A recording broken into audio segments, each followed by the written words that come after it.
आप सभी का हमारे YouTube चैनल पर स्वागत है। बहुत दिनों के बाद आप बहुत सारे दोस्तों के कहने पर ये वीडियो आप लोगों के जानकारी के लिए बनाया गया है, जिसमें आप लोग ये देख सकते हैं कि डाटा एंट्री ऑपरेटर के ऑनलाइन रजिस्ट्रेशन की सूचना दिया गया। जैसा कि आप सभी जानते हैं कि बिहार में जितने भी कार्यालय है, सरकारी कार्यालय जैसे कि अंचल ऑफिस, ब्लॉक ऑफिस या आपूर्ति कार्यालय हो गया, ये कलेक्ट्रेट ऑफिस हो गया, जितने भी डिपार्टमेंट है सभी में कंप्यूटर पर जो कार्यकर्मी होते हैं वो सभी कार्यपालक सहायक या तो डाटा एंट्री ऑपरेटर होते हैं। कार्यपालक सहायक का जो पोस्टिंग होता था वो बिहार प्रशासनिक सुधार मिशन अर्थात BPSM के थ्रू किया जाता था, जो कि अब सिर्फ और सिर्फ बेल्ट्रॉन के माध्यम से ही किया जाएगा। ऐसा कि बिहार सरकार का ये प्लान है कि अब जो भी बहाली कंप्यूटर ऑपरेटर का किया जाएगा वो सभी बेल्ट्रॉन के माध्यम से ही किया जाएगा। इसीलिए आप लोग जितने भी लोग कंप्यूटर का जानकारी रखते हैं या वो कंप्यूटर ऑपरेटर के पद पर जाना चाहते हैं तो वो लोग इस फॉर्म को भर सकते हैं। उसके लिए ये सुनहरा अवसर है। आप लोग बेल्ट्रॉन का ये जो साइट है PSEDC.bihar.gov.in पर जाकर के भी ये नोटिफिकेशन जो कि 2 महीना 2024 अर्थात 2 फरवरी को निकला है, इसको देख सकते हैं। अब हम जानते हैं कि इसके लिए शैक्षणिक योग्यता क्या है। तो शैक्षणिक योग्यता आपका जो है वो है +2 अर्थात इंटर और कंप्यूटर कोर्स जिसमें हिंदी अंग्रेजी टाइपिंग का अनुभव भी होना चाहिए। कंप्यूटर कोर्स 1 वर्ष का होगा, तो इसके लिए आप लोग को बेटर है ADCA या उससे ऊपर भी जो भी है PGDCA है वो सब चलेगा।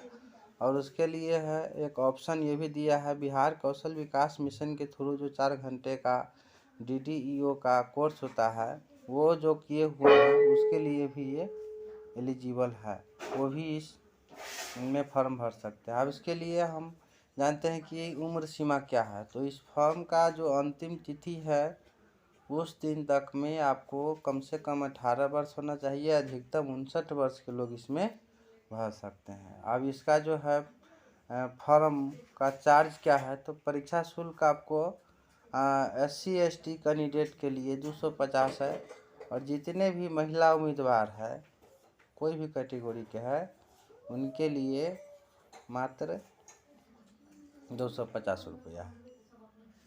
और बाकी जितने भी कैटेगरी के लोग कैटेगरी हो गए वो सब के लिए है 1000 रुपया।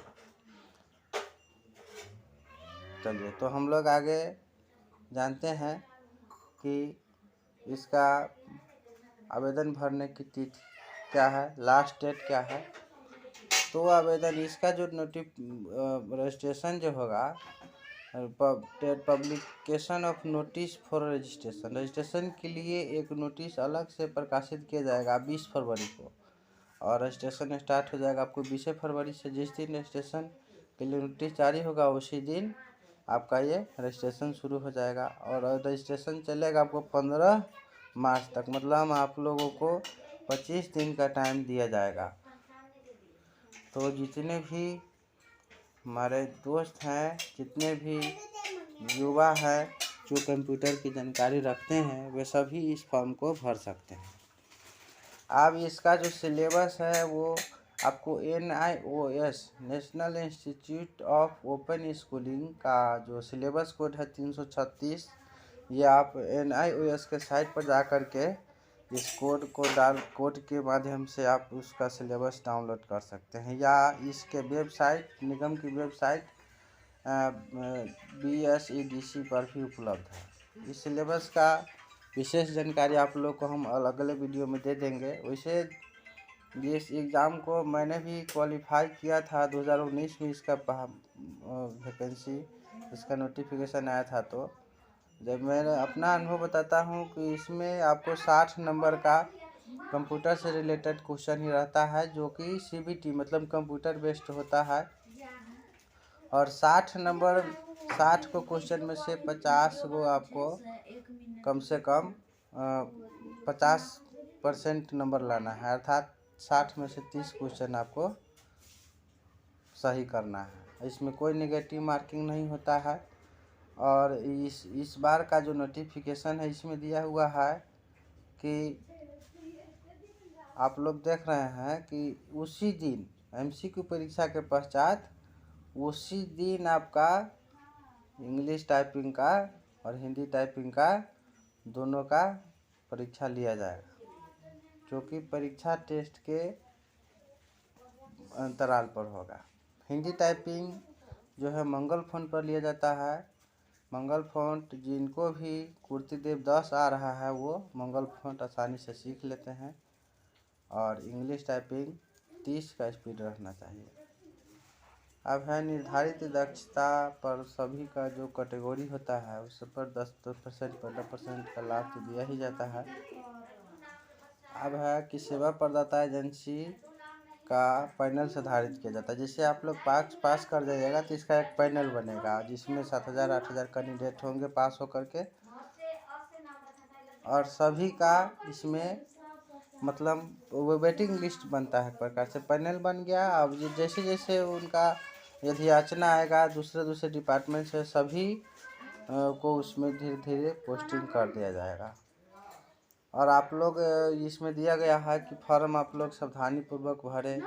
जो भी कागजात दिया गया है सबका सही से अपलोड कीजिए। इसके साइट पर जा कर के सही सूचना डाल दीजिए। कोई भी समस्या होने पर यह कार्यालय का नंबर दिया गया जिस पर आप संपर्क कर सकते हैं। उसे विशेष जानकारी के लिए आप लोग कमेंट करिएगा। कोई भी दिक्कत हो तो उसके लिए हम आप लोगों को मदद करेंगे। धन्यवाद।